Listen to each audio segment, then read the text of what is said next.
Well, the learning outcome from this module are the following. How the environment basically affects the business. The second would be that what are the various political and legal environment and what are the various socio-cultural environment which affects business. What are the ecological environment and what are the various economic environment which affects the business. What are the various competitive environment and technological environment again affecting the business. And you will also be able to know the various entrepreneurial theories which have evolved over a period of time on entrepreneurship. Then you would also be able to know what are the various economic theories of entrepreneurship. Then what are the various psychological theories of entrepreneurship. And lastly, what are the various sociological theories of entrepreneurship.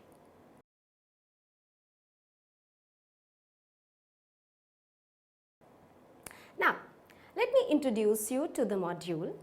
Well, you see, in this module, we are going to discuss the business and its environment.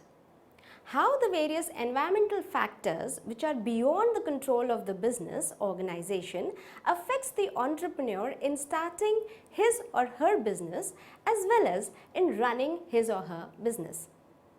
Also, I shall be discussing the various entrepreneurial theories which have evolved over several decades. The various theories are the economic theory, the psychological theory and the sociological theory.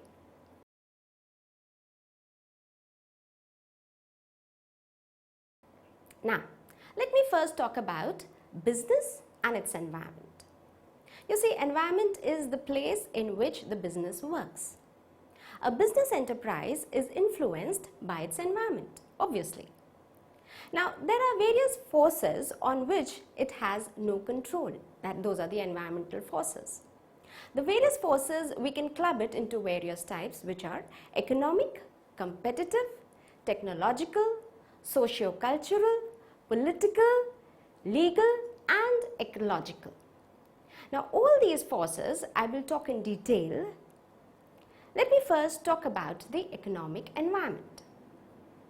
You see, the economic environment consists of factors that influence a consumer's purchasing power and thus his or her spending power, which ultimately affects the firm's business. The various economic factors are business cycle, product life cycle, inflation, unemployment, interest rates and income, which ultimately affects the economic behavior of individuals in a society. Also, it's not just that, even the demographic profile of customers economically affects the firm's sale. For instance, India has lots of children or the young population. So you see, the demand would be more for products which are used by children or by the younger generation. Let's say the sports goods, cricket, bat, football.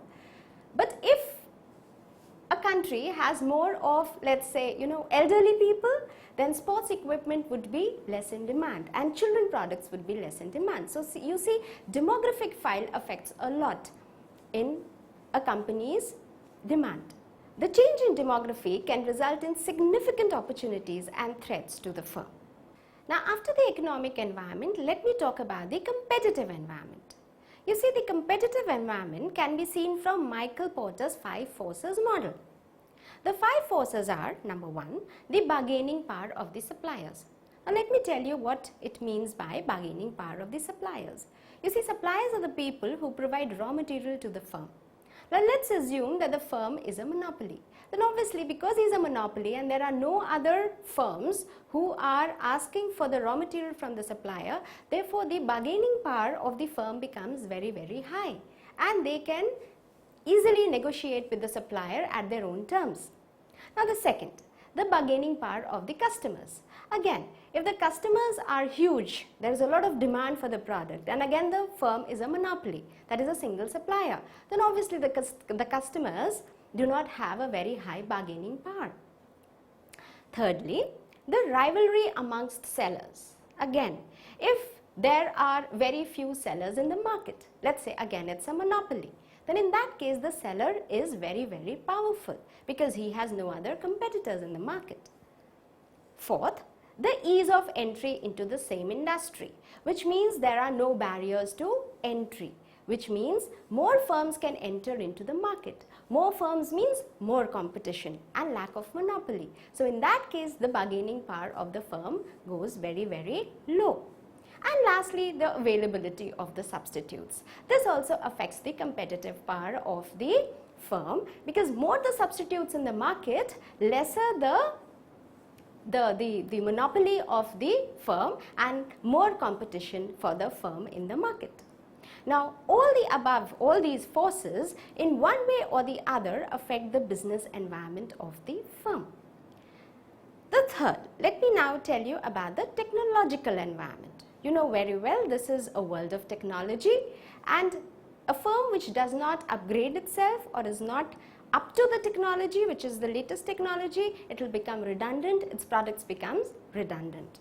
So the technological developments are the most threatening in today's world, where every day a new technology is introduced which makes the old one redundant.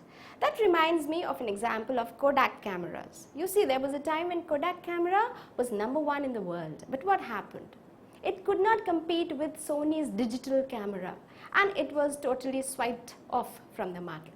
So you see, if we do not keep in touch with the technology and we do not upgrade with the new technology, the firms become redundant. So the new technology creates new product and new market. Firms have to be aware of new technologies being introduced from time to time in order to stay competitive. They have to quickly adapt to new technologies, otherwise their products will become redundant. Adjusting to the threat due to technological obsolescence is the biggest challenge in the present day for the present day entrepreneurs. Now, let me talk about the socio-cultural environment. This again affects the business or the firm very much. And they are the most difficult, uncontrollable factors to be predicted by a firm. Now, what's going in the mind of the customer, nobody knows.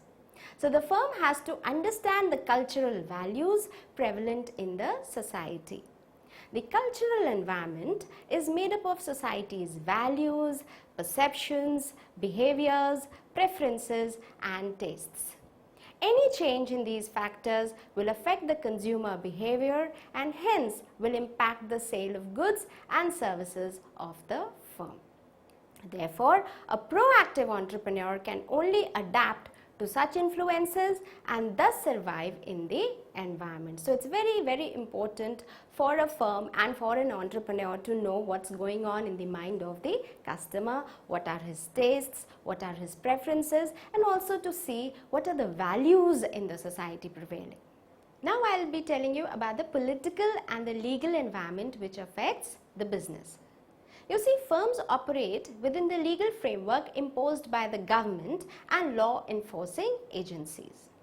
Factors that may affect an organization's sale are the taxation policy, subsidies, tariffs, export-import policy.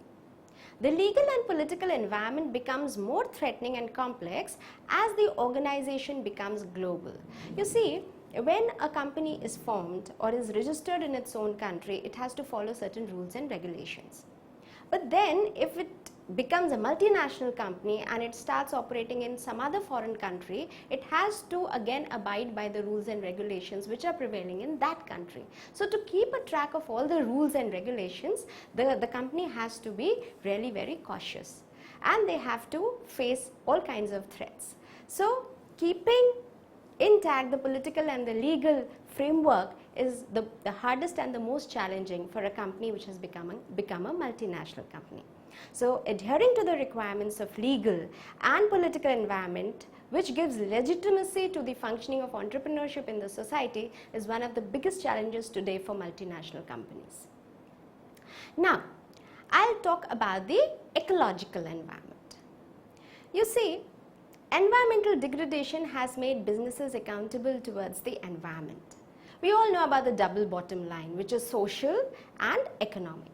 But now there's a concept of triple bottom line, which means the companies have not only to address to the social factors, not only to the economic, but also to the environmental factors. They have to have an impact which is a positive impact to the environment. Businesses which generates negative impact to the environment are not found suitable anymore to work in the society. So businesses accountable towards the environment is the most important and the buzz thing today in today's world. Concepts like green marketing, socially responsible marketing and ethical marketing have become the new things in our society. They have gained importance in recent years. Organizations have to function and do trade without harming the environment. They are supposed to use renewable resources and use alternative sources of energy like the solar energy and the wind energy. They have to build their reputation by voluntarily engaging in business practices which reduces environmental degradation and conserves natural resources. By engaging on these areas of societal needs, the entrepreneur's social responsibility is fulfilled, which ultimately helps in devising greater consumer acceptability.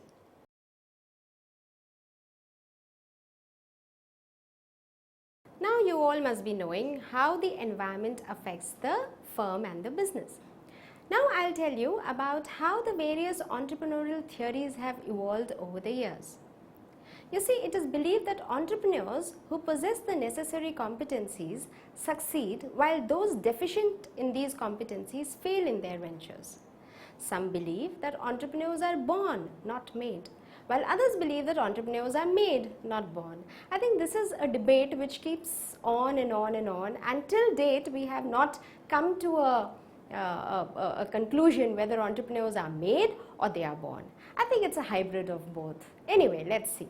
Now, in order to resolve the controversy on what makes successful entrepreneurs, various researchers have conducted studies and identified traits present in successful entrepreneurs. These traits have taken the form of theories. Now, I shall be discussing the theories with you, which have been broadly classified into three types. One is economic theory, second is psychological theory, and the third one are the sociological theories. Now let me take each theory one by one. Let me first start with the economic theory. The first theory which comes to my mind is the theory of innovation. The theory of innovation was given by Joseph A. Schumpeter. According to Schumpeter, an entrepreneur is an innovator who brings economic development through new combinations of factors of production. He also said that anyone can be an entrepreneur provided he or she shares new combinations. A person loses out the character of an entrepreneur as soon as he has built up his business and settles down to run it. Hence, it is difficult for a person to remain an entrepreneur throughout his life. He can be a businessman forever, but not an entrepreneur, according to Schumpeterian model of entrepreneurship. Now I'll tell you, according to Schumpeter, what are the 5 kinds of innovations which an entrepreneur does. Number 1, an entrepreneur can innovate a new product. He brings a new product into the market. Number 2, he can bring a product into a new market. That means he captures a new market. Number 3, he brings a new technology which makes an old product. Number 4, he finds a new source of raw material which makes the old product. And number 5, he forms a new form of organization. So these are the 5 ways by which a person can become an innovator and thus become an entrepreneur. Now let me take another theory of economic theory of entrepreneurship. This is called the X-efficiency theory. Harvey Levenstein identified 2 broad types of entrepreneurship, namely the routine entrepreneurship and the new entrepreneurship. The routine entrepreneurship is associated with the managerial function of the business, whereas the new entrepreneurship is the innovative form of running your business. The important aspect of entrepreneurship is the gap filling. Hence, it is the job of the entrepreneur to fill the gap or make up the deficiencies which always exist in the knowledge about the production function. The gaps or deficiencies arise because all the inputs in the production function cannot be marketed. It is the entrepreneur who marshals all the inputs to realize final products. Hence, entrepreneurship is a function of input completing and gap filling. For example, certain inputs have been allocated to a firm. Now, these inputs can be used with various degrees of effectiveness. The more effectively they are used, the greater the output. When the input is not used effectively, then the difference between the actual output and the maximum output attributable to that input is a measure of the degree of X inefficiency. Levenshtein introduces managerial dimension to entrepreneurship while acknowledging the basic innovative dimension given by Schumpeter. Now that's all about the economic theories. Now I'll talk about the psychological theories. You see, researchers have tried to study entrepreneurship by studying the character and personality traits of people who have started new businesses. According to them, entrepreneurial behavior emanates not from all individuals, rather people with certain typical characteristics have propensity for such behavior. They believe that to become an entrepreneur, one should possess certain traits. Some of the psychological theories which I am going to tell you now are as follows. First, the high achievement need theory. You see, the high achievement need theory was given by D.C. McClelland. According to McClelland, it is the high need for achievement which drives people towards entrepreneurship.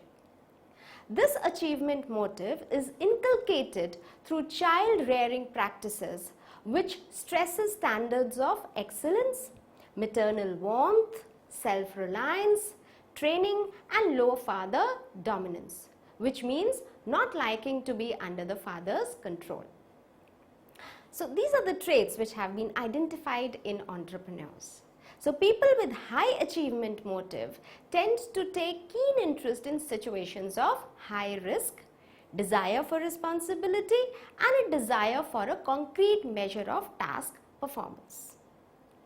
McClelland identified two characteristics of entrepreneurship, namely doing things in a new and better way and decision making under uncertainty. He stressed the need for achievement or achievement orientation as the most directly relevant factor for explaining economic behavior. This motive is defined as the tendency to strive for success in situations involving an evaluation of one's performance in relation to some standard of excellence. Hence, people with high need for achievement are more likely to succeed as entrepreneurs. That reminds me the Maslow's need hierarchy theory, which says that people with self-actualization need are basically people who have high level of need for motivation. So entrepreneurs are people who have high level of motivation, which means self-actualization need. Hence, people with high need for achievement are more likely to succeed as entrepreneurs. People with high need for achievement are not influenced by monetary rewards, which again I would say are the Maslow's lower needs as compared to people with low achievement. Now, let me take another theory of psychological trait, which is the status withdrawal theory. Now, this was given by E. Hagen. According to Hagen, withdrawal of status respect is the trigger mechanism for changes in personality formation. Status withdrawal is the perception on the part of the members of some special group that their purposes and values in life are not respected by groups in the society whom they respect and whose esteem they value. Hagen identified 4 types of events that produce status withdrawal in an individual. Now let's see what those 4 types are. 1 is the displacement by force. 2. Denigration of valued symbols. 3. Inconsistency of status symbols with a changing distribution of economic power. And 4. Non-acceptance of expected status on migration to a new society. I think I would like to take the example of, let's say, the Parsi community who came to India, who basically became traders in India, and today also they are flourishing traders in India. The second community which I think of are the Sikh community who came during the partition period in 1947 when India was separated and we were divided into two countries, India and Pakistan, and people from Pakistan fled, mostly the Sikh and the Punjabi community, Hindu Punjabis. They came to Delhi and other parts of India, and we see how they all became entrepreneurs, and today most of them are quite rich and very flourishing entrepreneurs. So they had some kind of a status withdrawal, and that triggered the entrepreneurial seed in their mind. So Hagen describes an entrepreneur as a creative problem solver who is interested in things in the practical and technological realm. He feels a sense of increased pleasure when facing a problem and tolerates disorder without discomfort. So you see, what normal or general publics find as a problem, the entrepreneur sees it as an opportunity and he tries to seek that opportunity. Now, another theory which I am going to talk to you about is the desire for autonomy. This theory was given by Collins and Moore. According to Collins and Moore, entrepreneurs have the trait of autonomy, independence and self-reliance. The entrepreneur is viewed as driven by unresolved conflicts around authority stemming from the early relationship with his parents. The fathers of the entrepreneurs are unsupportive and do not share a healthy relationship with them, whereas their mothers are more devoted and caring. This gives rise to a high need to dominate and a fear of being dominated in the entrepreneurial personality.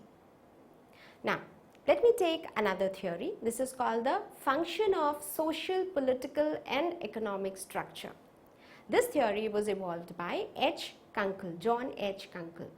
Now, the behavioral model given by John H. Kunkel is concerned with the actions of individuals and their relations to the previously and presently surrounding social structures and physical conditions. Entrepreneurial behavior is a function of the surrounding social structure, both past and present, which can be influenced by the manipulative economic and social incentives. According to Kunkel, entrepreneurs are not equally distributed in the population. Minorities have provided most of the entrepreneurial talent, but all minorities are not important sources of entrepreneurship. For instance, the Sikh, Jain, Marwari and Parsi minority communities have been an important source of supply of entrepreneurship in India. Similarly, the Jews, a minority community, has been an important source of entrepreneurial supply in Europe and America. Further, Kunkel has identified 4 structures in the society which are responsible for entrepreneurial supply. The 4 structures are limitation structure, demand structure, opportunity structure and labor structure. In limitation structure, the society limits specific activities and this limitation structure affects all the members of a community. In demand structure, individuals are made entrepreneurial by providing them material rewards. In opportunity structure, factors of production such as capital, labor, markets, management, technological skills and information concerning production methods are made available to individuals who later become entrepreneurs. Labor structure is concerned with the supply of competent and willing labor. The supply of labor is governed by factors such as available alternative means of livelihood, traditionalism and expectations of life. Now let me tell you about another theory. This is called the locus of control theory. This was given by J. Rotter. According to J. Rotter, there are 2 types of people, and mind you, we do fall in one of the categories. First are called the externals. These are the people who believe that what happens to them is a result of fate, chance, luck or forces beyond their control. The second category are the internals. These are people who believe that for the most part, the future is theirs to control through their own effort. Now let me take an example. Suppose I have done badly in the exam. Now there are two options I have. If I am an external, I would put the blame on the examiner, the paper setter, my mother was sick, or maybe I was sick, or maybe the teacher didn't teach me well, so therefore I couldn't study well. So I'll put the blame for my bad examination on others or on the environment. So I'm the external person. I'm a person who has external locus of control. Now let me take another example, which is internal locus of control. In this case, if I do my exam badly, I'll put the blame on myself. I'll be ready to take the responsibility for doing badly in my exam on myself. And I can come out with various reasons, like I did not study hard enough, or I did not go to the library, I did not attend my classes regularly. So I'll try to analyze what went wrong with me, and I'm ready to take the blame on my shoulders. So I would be an internal locus control person. So J. Rotter feels that entrepreneurs are people who have internal locus of control. These are people who undertake new businesses and are often driven by internal locus of control. They have strong beliefs in themselves and therefore have a high degree of self-confidence. They believe that they have the ability to control the outcomes of their entrepreneurial ventures. Now let me talk about another theory. This is called the sociological theory. Now, the sociological approach tries to explain the social conditions from which entrepreneurs emerge and the social factors that influence their decisions. The decision to become an entrepreneur is taken as a function of two factors. The first is the momentum factors and the second one is the situational factors. The momentum factors that motivate an individual to become an entrepreneur are negative displacement, positive push and positive pull. Negative displacement begins with the notion that people who find themselves displaced in some negative way may become entrepreneurs. Negative displacement is the marginalization of individuals or groups of individuals from the core of society. They are groups which are seen as not fitting in the main flow of social and economic life. One such example are the immigrants who have no one to depend upon, hence they look for self-employment as their means of livelihood, which I already mentioned, like the Sikh community who came to India, who fled to India during the time of partition. Now, positive influences also lead to this decision to become entrepreneur, and these are called positive pull influences. They can come from a potential partner, a mentor, a parent, an investor, or a customer. Parents' occupation can have a positive pull influence on the offspring. An entrepreneur's child may also take up entrepreneurship. We have seen in the case of Tatas and Birlas and Ambanis. Of course, Tatas is not so, but still we have seen that they try to empower their successors. But these are the family businesses which have been going for several decades in India. Positive push factors include things such as a career path that offers entrepreneurial opportunities or an education that gives the individual the appropriate knowledge and opportunity. It is not always a positive push that makes one entrepreneurial. Sometimes a negative push makes a person take entrepreneurship as a career. For instance, lack of alternative methods of occupational choices may push an individual towards entrepreneurship. Now, some of the important sociological theories I am going to mention now. First one which I will take up is called the Protestant ethics theory. Max Weber analyzed religion and its impact on enterprising culture. According to him, the spirit of capitalism is a set of attitudes towards the acquisition of money and the activities involved with it. He distinguished between the spirit of capitalism and the adventurous spirit. The former is subjected to strict discipline and the latter with giving free rein to impulse. The spirit of capitalism can be generated only when mental attitude in the society is favorable to capitalism. According to Weber, the Protestant ethic provides this mental attitude, while Hinduism lacks such an attitude. This doctrine was later rejected, as in the case of post-independent India, religion did not pose any kind of hindrance in entrepreneurial development. The post-independent India showed a huge growth of economic development due to the emergence of large number of entrepreneurs, both big and small. They were mostly Hindus like the Ambanis, who are at present the richest businessmen in India. Now another theory is called the group level pattern theory. It was given by F.W. Young. F.W. Young's group level pattern theory is a theory of change based on society's incorporation of reactive subgroups. He suggests a casual sequence where transformation codes are developed by the solidarity groups to improve their symbolic position in their larger structure and become entrepreneurs. According to him, entrepreneurial characteristics are found in clusters which may qualify themselves as entrepreneurial groups. Entrepreneurial activity is generated by the particular family background, experience as a member of a certain group, and as a reflection of general values. Another theory is called the cultural values and social structure theory. This was given by Thomas Cochrane. According to Thomas Cochrane, the process of economic development, entrepreneurs are not seen as divine or supernormal individuals, but are rather visualized as representing society's model personalities. This personality is molded by prevailing child-rearing practices and schooling common to a given culture. Thus, family and hereditary occupation play a great role in making individuals entrepreneurial. So you see, I have just spoken about the various theories of entrepreneurship.